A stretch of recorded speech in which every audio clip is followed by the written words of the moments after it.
Hello friends, welcome to your own channel daily stock. तो दोस्तों, इस वीडियो के अंदर हम डिगजैम के डिटेल्ड एनालिसिस के बारे में बात करेंगे और जानेंगे कि आपको डिगजैम के अंदर इन्वेस्ट करना चाहिए या नहीं। चलिए शुरू करते हैं। तो देखिए, ये डिटेल्स आप देख सकते हो कि इसके बारे में हम इस कंपनी के बारे में बात करेंगे और इसके अलावा एट दी एंड हम प्राइस चार्ट पाएंगे जहाँ पर हम ये देखेंगे कि स्टॉक में आपको इन्वेस्ट करना चाहिए या नहीं। तो चलिए शुरू करते हैं। तो देखिए, सबसे पहले हम ये जानेंगे कि ये कंपनी काम क्या करती है। तो देखिए, ये जो कंपनी है ये एक टेक्सटाइल कंपनी है जो कि high quality woollen fabric manufacture करती है। और वो कहाँ पे बनाते हैं? वो अपने जामनगर गुजरात के अंदर उनका एक मैन्युफैक्चरिंग फैसिलिटी है, वहाँ पर वो अपने प्रोडक्ट को मैन्युफैक्चर करने का काम करते हैं। और अगर हम इनके ब्रांड नेम की बात करेंगे तो उसका नाम है डिगजैम। तो देखिए दोस्तों, यहाँ पर अगर मैं as a whole textile sector की अगर मैं बात करूँ तो जो चाइना में जो ट्रेड इश्यूज हुए हैं तो इसकी वजह से जो इंडिया का पूरा टेक्सटाइल मार्केट है उसकी डिमांड यहाँ पे एक्सपोर्ट पॉइंट ऑफ व्यू से काफ़ी ज़्यादा बड़ी है। तो इसीलिए देखा जाए तो जो टेक्सटाइल सेक्टर की जो अर्निंग्स है, जो हमें ग्रोथ देखने को मिला है वो डोमेस्टिक वे में देखने को नहीं मिला है, वो एक्सपोर्ट पॉइंट ऑफ व्यू से हमें वहाँ पे ग्रोथ देखने को मिली है। तो इसीलिए एज अ होल पूरे टेक्सटाइल सेक्टर के लिए मैं पॉजिटिव हूँ। तो इसीलिए हम इसको भी उसी वे में एनालाइज करने वाले हैं। तो देखिए, इसका मार्केट कैप काफ़ी छोटा है, सिर्फ 640 करोड़ का यहाँ पे कंपनी का मार्केट कैप है। अगर हम इंडस्ट्री के पी रेशियो की बात करेंगे तो इंडस्ट्री का पी लगभग 30 का है, लेकिन स्टॉक का पी हमें देखने को नहीं मिलेगा। क्योंकि अगर हम देखेंगे जो फर्स्ट क्वार्टर था तो वहाँ पे कंपनी लॉस में थी, तो पिछले 12 मंथ के पी के हिसाब से अभी कंपनी नेट लॉस में हमें नजर आती है। तो देखिए, पिछले फाइनेंशियल ईयर कंपनी ने लगभग 8 करोड़ का नेट प्रॉफिट जनरेट किया था। तो वहाँ पर अगर हम देखेंगे तो 640 करोड़ का मार्केट कैप है, तो लगभग 80 का कंपनी का पी रेशियो आता है। लेकिन देखिए, जिस तरीके से टेक्सटाइल सेक्टर ग्रो हो रहा है तो मुझे लगता है कि इस साल लगभग 30 से 35 करोड़ का नेट प्रॉफिट कंपनी कमा सकती है। तो उसके बेसिस पे लगभग 20 से 25 का कंपनी का पी रेशियो निकल कर आएगा।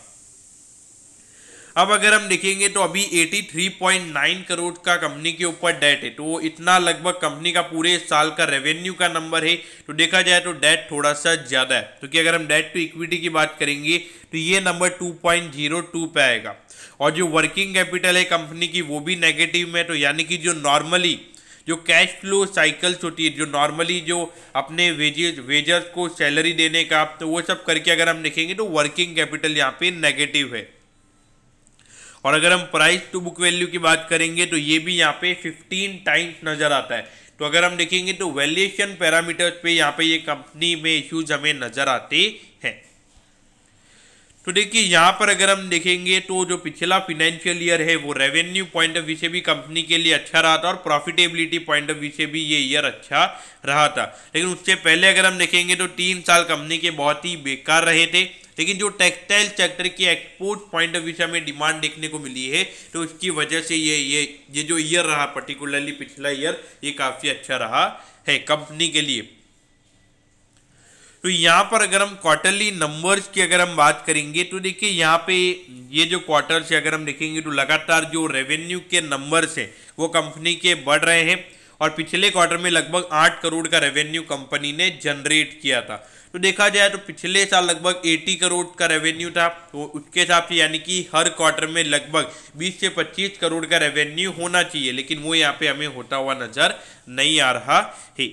और यहाँ पर अगर हम देखेंगे तो 1.86 करोड़ का यहाँ पे कंपनी का सेल्स का नंबर था। लेकिन अगर हम देखेंगे तो यहाँ पे 20 करोड़ का एक एक्सेप्शनल आइटम थे, यानी कि जो नॉर्मली जो कंपनी की अदर इनकम होती है, कोई एसेट वगैरह होता है, उसको सेल करके कंपनी ने ये 20 करोड़ का प्रॉफिट जनरेट किया था।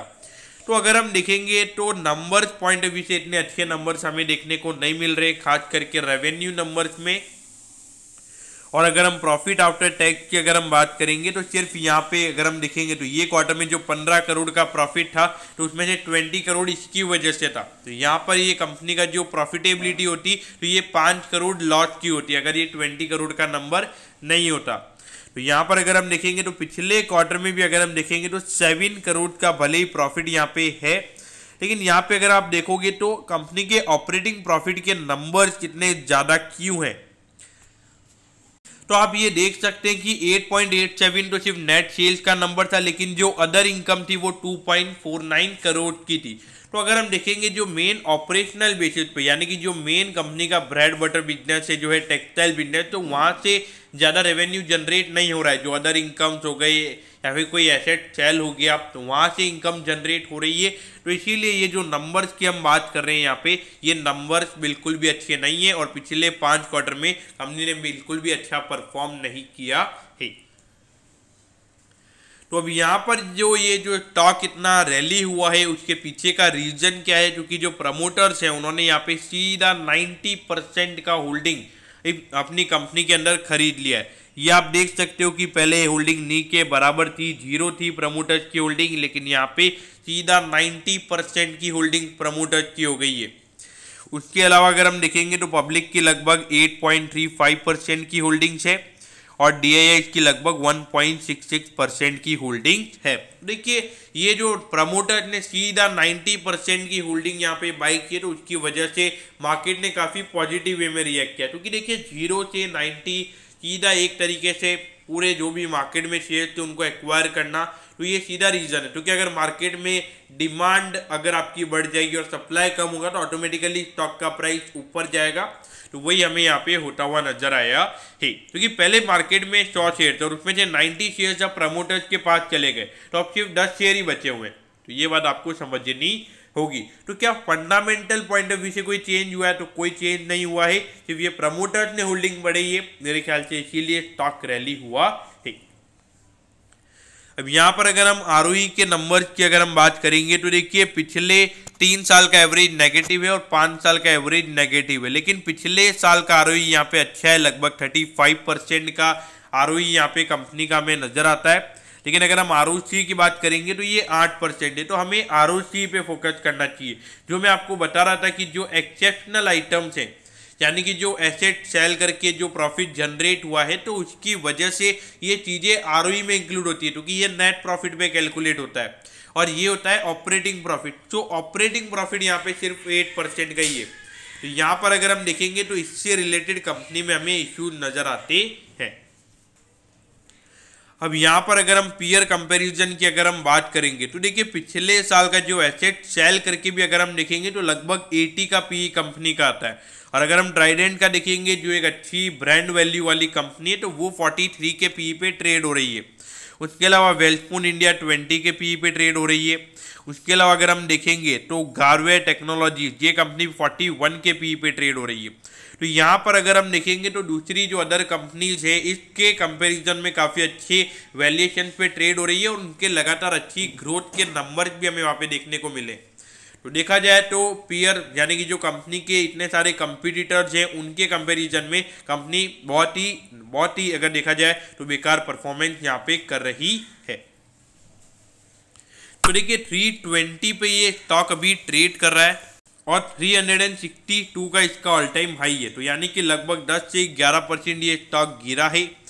लेकिन देखिए जिस तरीके की रैली यहाँ पे हमें देखने को मिली है, तो मुझे लगता है कि ये पूरा एक मैनिपुलेटेड स्टॉक रहा है। तो यहाँ पर काफ़ी ज़्यादा रैली ऑलरेडी हो चुकी है।